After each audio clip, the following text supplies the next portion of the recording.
Okay. And good evening, everybody. I hope everybody had a nice Shavuos. Back to Halacha and Tanya Wednesday night. The last thing we were learning before, another 2 weeks ago, because last week we discussed Shavuos. The last thing we were discussing 2 weeks ago, which we began, was the dinim of what's called Cholov Yisroel. We're discussing, just to recap it in a nutshell, because 2 weeks went by. Milk that was milked by a non-Jew and a Jew didn't see the milking, so we learned you're not allowed to drink it. Some people are lenient today because today there's government regulations that they can't mix any pig's milk into it. In the Hasidic community, they're very, very strict about Cholov Yisroel. That you can only drink Cholov Yisroel, meaning milk that was milked under the supervision of a Jew.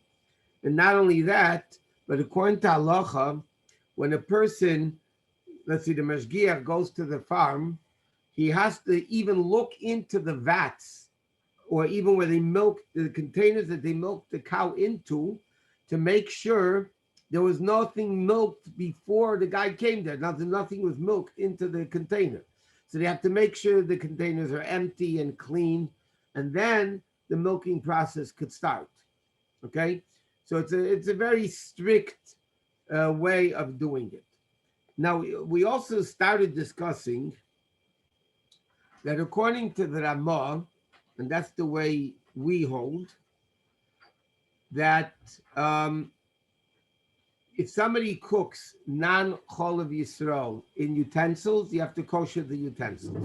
That's what we learned, you have to kosher the utensils. And this is a very complicated issue, but just to discuss it, because a lot of times people you hear on sometimes on the package it says kasher at 212. Sometimes it doesn't say. What is that story supposed to mean? Now, when we're learning Hilchos Pesach, and we're learning other halachas about kashering, we learned that something becomes treif or chametzik or whatever through heat. If something was 110 degrees, which is the concept that was called Yad Soledes Bo, means simply, and a lot of different meanings. There's one opinion is that the stomach of a newborn baby a day old would get burnt. Other opinions say if you touch it, you'd have to move your hand back because it'd be too hot. Bottom line is, something that became non-kosher with 110 degrees needs to be koshered.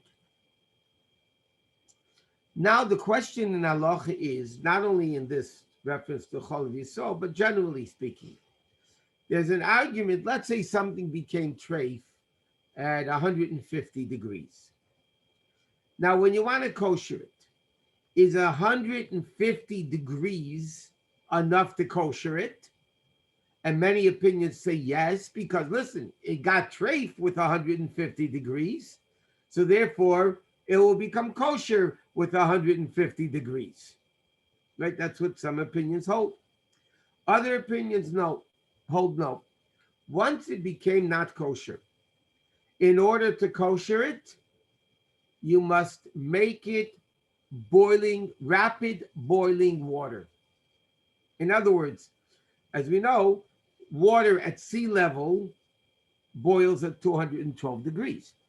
So therefore, according to some poskim, if something became treif at 150 degrees, you kosher it at 150 degrees, and that koshers it. What happens according to the other opinions? No, even though it became treif at 150, you still need 212 degrees boiling. It's really it's not really not a good number, because 212 degrees is water cooks at sea level. But if it's above sea level and below sea level, it cooks at a different temperature. But the bottom line, let's use the word 212 for the clarification, for clarity. 212 means the water is boiling. So even if it became treif at 150, you still have to kosher it at 212. 150 is not going to be enough. How does this pertain to milk koshering the utensils of the in the dairy, in the farm machinery? Pasteurization Now, what happens in the companies, a typical milk company, they milk a cow, then the milk comes out warm, it's not hot, and then they pasteurize it. Pasteurization, the temperature of pasteurization is 180 degrees. It's 180 degrees.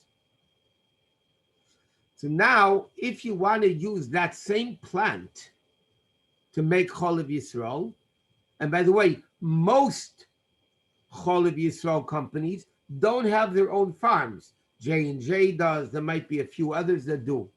Most Cholov Yisrael companies, they don't have their own dairies, their own farms, because it's not a demand enough for that. So what they do is they go to a regular dairy, they kasher the utensils, and then they make Cholov Yisrael out of it. So besides the fact that if you want to kasher the pasteurizer, I'm going to explain it more in a second, you need to make sure the pasteurizer is clean. It has to be clean for milk, or else there's trafe in it. Secondly, not only does it have to be clean, but when we're learning Hilchos Pesach, we learned anytime you kasher with the Hagola process, with the hot water process, not the blowtorch, self-cleaning oven. But when you kasher with liquid, you have to wait 24 hours from the last time it was used for hot. And then you can kosher it. So sometimes when you come to these companies, the Cholov Yisrael companies, and they want to start using that farm for Cholov Yisrael, there's a few issues involved. Number one, how do you kosher the pasteurizer? So first of all, it has to be clean and not used for 24 hours. Secondly, how do you kosher pasteurize it? So the simplest way of doing it is running water through the pasteurizer. Pasteurizer heats it up to the same degree milk does, and you kosher it that way. But that's only according to the opinions that say if it became treif at 180, you can kosher it 180. So in most pasteurizers, that's what they do in many companies. They kosher it the way it became treif. It became treif through pasteurization of 180 degrees. So then they will pasteurize it, kosher it with 180 degrees. But what happens if you hold like those opinions that it's not enough 180 degrees? You need 212 degrees. Then you're facing a technical problem, because not all pasteurizers can handle more than 180. They're built to last for 180 degrees. Now you want to make kosher at 212. That's 32 degrees more. So many of the companies that are careful in koshering at 212, what they'll do is they rig up, it's an engineer feat, they rig up things that the water in the pasteurizer could get up to 212. But you have to do something, just can't use they have to fix it in a way that the pasteurizer can handle 212, otherwise it will explode. So that's the whole issue when we hear about, sometimes you see on the company, on the package, it says kosher to 212. Sometimes it doesn't say. You have to know, which ones are, which ones not. The Alter Rebbe, even though he brings down both opinions, the Alter Rebbe seems to be leaning towards the opinion that holds that if you became treif at 180, you still need to kosher it at 212. Okay, so the Alter Rebbe is strict about that. So therefore, just coming back to the way we hold that you have to kosher the utensils, and because what? They're both called Cholov Yisroel. The only because it's milk by a Jew. The only question is when you kashered it to Cholov Yisroel, did you kasher it the way the Alter Rebbe would hold that it needs to be 212, or can you kasher it like the other opinions that 180 is enough because that's the way it became treif, and therefore it would be fine like that. That's issue number one. Another issue which is very important to keep in mind, not in milk, but in wine. Not wine so much as more so grape juice or even wines. There's a big machlekes in contemporary halacha between the Salem Harav, the Ramesha Feinstein, and others. A lot of wines, especially Israeli wines, are pasteurized. Israeli wines, a lot of them, not the good wines are not pasteurized. The good wines are pasteurized. The Israeli wines. But I'm saying even in America, there are a lot of grape juices that are pasteurized. So now the shaila in halacha is that called cooked wine or not? We know that if a non-Jew touches open bottle of non-mavushal wine, non-cooked wine, you're not allowed to drink the wine. If it's mavushal, if it's cooked, then the non-Jew could touch it. It's not a problem. So now the question is, similar to the milk story, is pasteurized wine or pasteurized grape juice, is that called cooked or not? And some opinions say it is, some opinions say it's not. So some people are very careful. They will only buy grape juice where it says clearly on it that it's cooked, mavushal. Some people rely on the leniency. Any grape juice is pasteurized, so then you can rely that that's called cooked wine, and therefore wouldn't be an issue. By the way, not grape juice, but alcohol cooks at 190 or 195, something like that. So you don't even need to kasher at 212. You need to kasher it at 195 because that's when it actually starts cooking. So that's the din. Now there's another interesting thing with milk, and this I'm just going to throw out the whole concept. What's with milk powder? What's the story with milk powder? Does milk powder have to be Cholov Yisroel or not? The same question applies to butter. Does butter have to be Cholov Yisroel or not? What is the question? It's similar to what we explained the other time. One of the reasons of Cholov, why you need to have Cholov Yisroel is because they might mix non-kosher milk into it, pig's milk into it. The problem is butter, in order to be churned, I don't know what the expression is, it cannot come from a treifa animal. Treifa animals, that milk doesn't become butter and it doesn't become milk powder. So there are opinions, and we don't hold like that though. There are opinions that butter, because it cannot be made from non-kosher milk, because non-kosher milk could not be made into butter, or milk powder, so then it doesn't have to be Cholov Yisroel.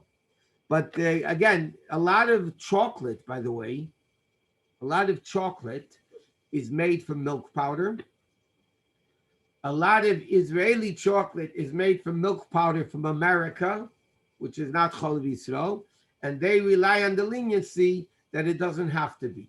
So again, if you're careful, you should make sure it says that's proper Cholov Yisroel, and then there's no issue with the milk as far as Cholov Yisroel or not Cholov Yisroel. Okay, that's basically as far as the practical dinam of Cholov Yisroel. In our circles, though, again, Cholov Yisroel is not a chumrah. By many people, they're just strict. Halachically, you don't need it, and they're just strict. In our circle, it's not just a chumrah, it's halacha. That's what it says in Shulchan Aruch. In Shulchan Aruch, it says, if you use the utensils for hot, you need to kosher them. And again, the various different methods of koshering utensils. Okay. Next thing in Kitzur Shulchan Aruch is as follows. And I'm just going to say the general dinam of this rule, and that is what happens if somebody they're going to go wash for bread. But before they wash for bread, they want to eat or drink something. Okay? You're thirsty, you take a drink of water, a drink of juice. You're a little hungry, you want to take a snack. and then you're going to go wash. Do you have to make an after bracha on what you ate before you washed? Because you're thinking maybe I'm going to go wash, so benching will cover that also. So the din is it doesn't cover it.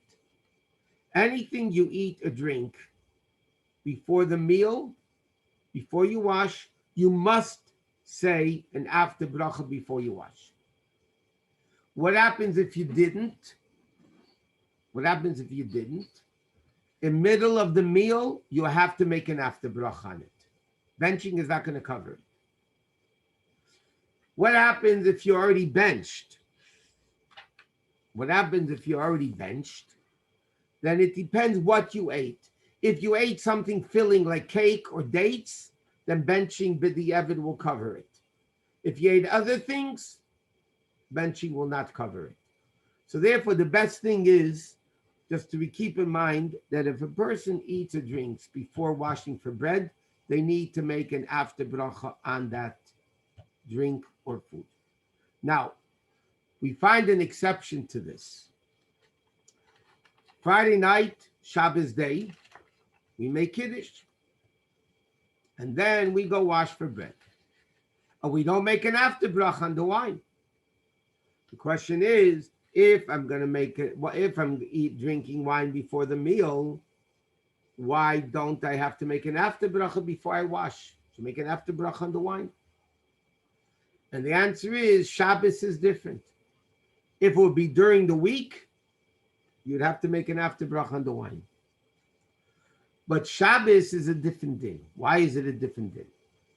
Because you're not allowed to eat the meal before Kiddush. You're not allowed to eat before Kiddush. And therefore, Kiddush is a part of the meal because you can't eat without the Kiddush. So in order to have the meal, Kiddush is a part of the meal. So therefore, Friday night and Shabbos day, when you make Kiddush before you wash for your meal, so that halachically you don't have to make, you can't make a bracha chrein on it. Because, well, you could technically, but the minhag is not to, especially if you want to drink more wine during the meal, because then you would have a question with making, because you're not allowed to eat before the meal, so then you don't have to make an after bracha on the wine that you're going to be eating before the meal.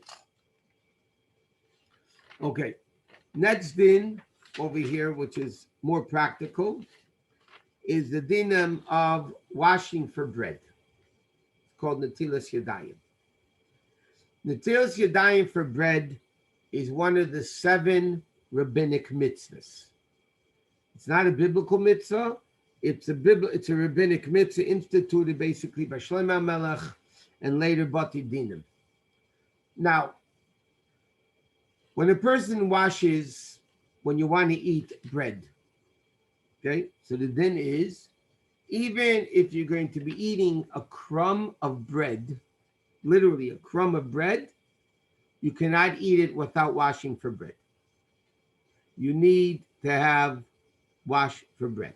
But, and this is a din that a lot of people aren't aware of, and people have to be careful with it. The only time you make a bracha al netilas yadayim is if you're going to be eating 2 ounces of bread. Kibetza. A kazayis that you bench on is 1 ounce. A kibetza, an egg, halachically was a double kazayis, meaning when you wash for bread, you need to, in order to make a bracha al netilas yadayim, you need to eat 2 ounces of bread. If not, you don't make a bracha. Now, what happens? Hametzi you make on any crumb. Okay, but I'm saying the bracha al netilas yadayim was only instituted if a person has 2 ounces of kibetza of bread.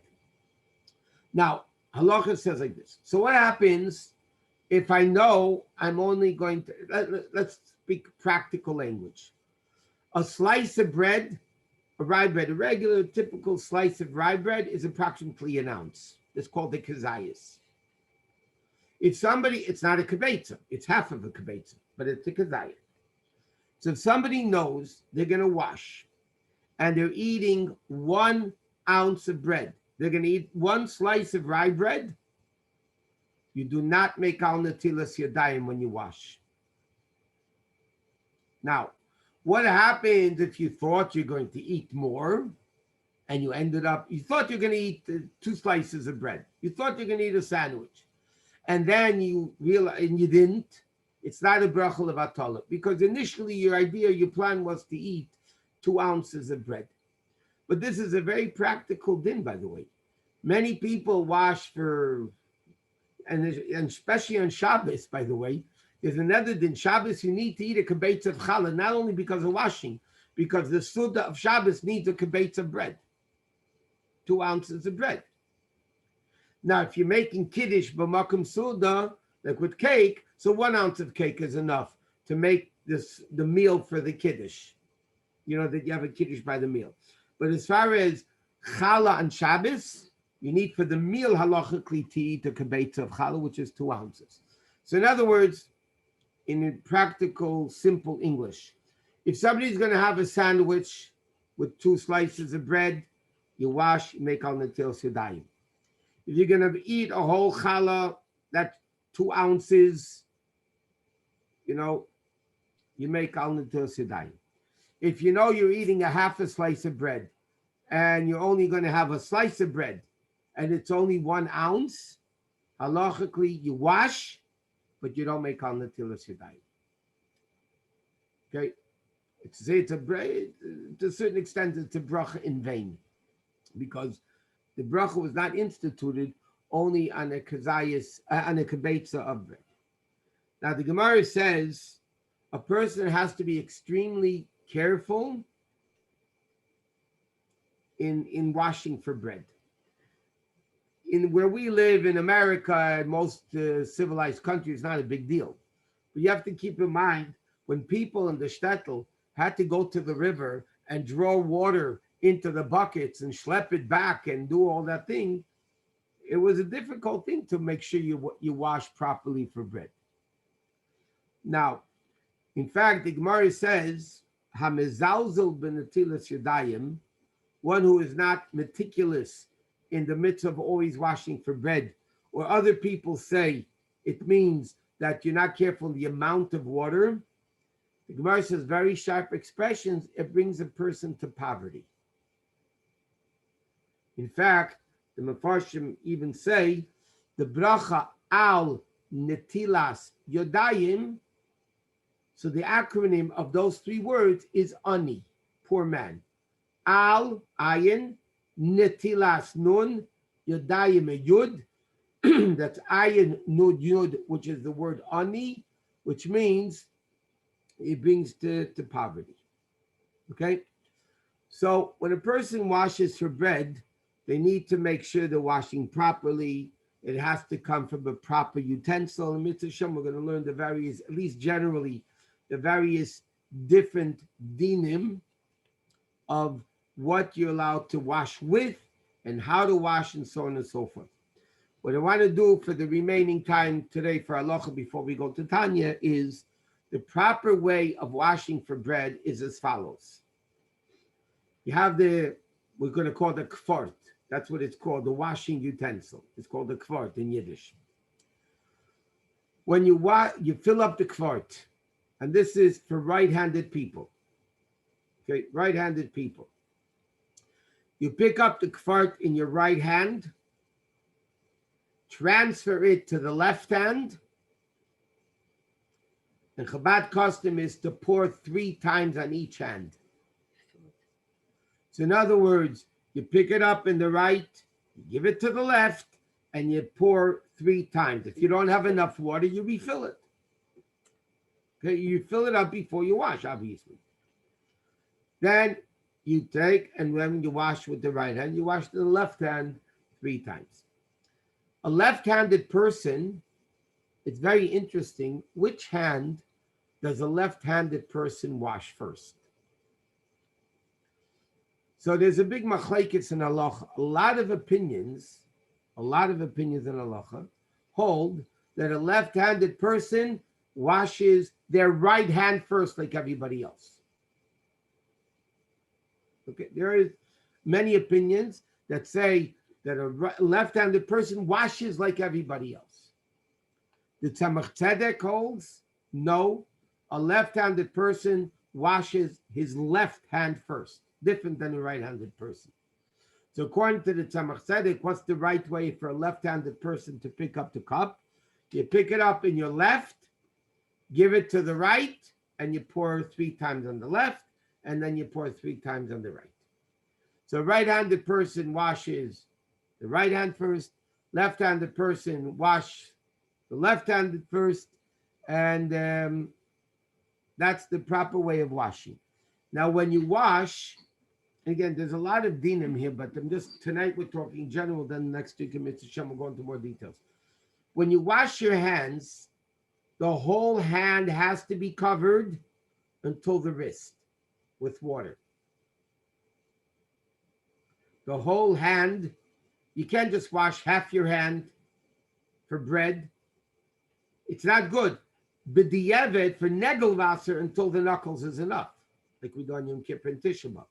But for bread, the whole hand has to be washed all the way to the wrist. And if not, it's not a valid washing. So you have to make sure, and that's one of the reasons why people make, you notice, a loose fist, not a tight fist, because then the water can't get in where it's closed up. You make a loose fist, so then you're putting the hand closer together that when you pour the water over it, it will cover the whole hand at one time. But if you open up your fingers, it's going to be more difficult to cover the whole hand 3 times, and each time covering the whole hand. So when you wash the hand, you have to make sure the water is washed all the way to the wrist. Otherwise, it's not a valid washing. On both hands, 3 times. Okay? 3 times on the right, 3 times on the left. Left-handed person, 3 times on the left, 3 times on the right. But each time it really needs to cover, according to the bottom line halacha with our minig, it has to cover all the way to the wrist. Okay, we're going to leave halacha here now, and we're going to go to Tanya.